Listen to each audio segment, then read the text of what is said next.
we heard a couple times from Tua yesterday that just the operation seemed out of sorts on offense. Like people were on different pages. Is that something that you could tell from your perspective, or I guess what was your view on how yesterday went? Uh, Operation I couldn't tell much. It's probably something he like getting in from the headset and personnel stuff with people coming in out of huddle. So that's out of my range of my business. So I really don't know much about it. Brew, has there been one thing, like a continuing thing, that you would say has prevented you guys from winning, whether it's effort or penalties or turnovers or anything along those lines? Uh, One thing I can say is for sure, like just the little details throughout the game. You know what I'm saying? Like, y'all probably heard me say before, it's one person off here and there, another person off. Oh, he back on his, and now this person off. And so I feel like that's all it is right now. The details we missing, and just we all got to be on the same accord at all times. And also just turnovers that don't help. When NFL, you have a certain amount of turnovers, and whoever win that battle usually wins the game. So. I'm curious same question I just asked Ashton. I'm curious what's motivating you right now. It's what we signed up for. You know, it's a full football season, and time doesn't stop. And same as he said, like this is our resume. You have to come out and represent the name on your chest and on your back to the best of your ability each and every week.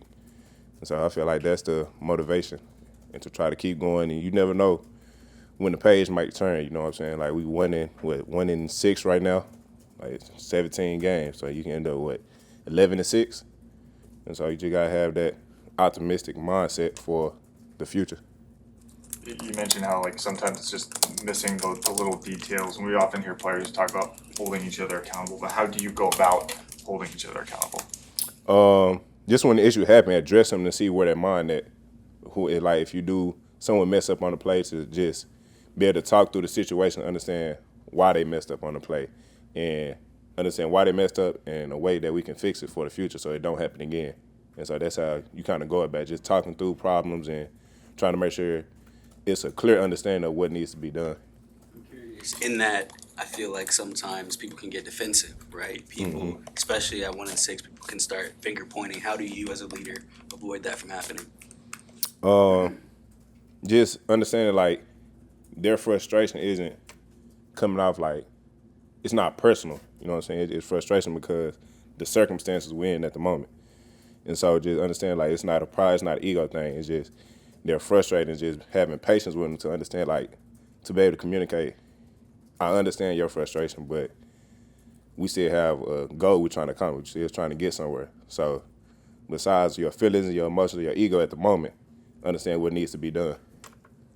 Brew, what do you think about the change at backup quarterback with Quinn Ewers? Were you surprised? Was that something you kind of saw in practice the last few weeks? I was surprised, but at the same time, like, it's just the results we were getting at the moment, you know what I'm saying? And it's just a culture decision. And when Quinn came in, I'm letting him know, hey, it's your time. Step up and make it happen. Mike said on Sunday after the game that if he needs to make changes have to be made. Do you think there's going to be noticeable changes when you guys go out there on the practice field on Wednesday? And would anything surprise you? I don't think too much into it, and when it does present itself, if changes are made, then I'll handle it then accordingly.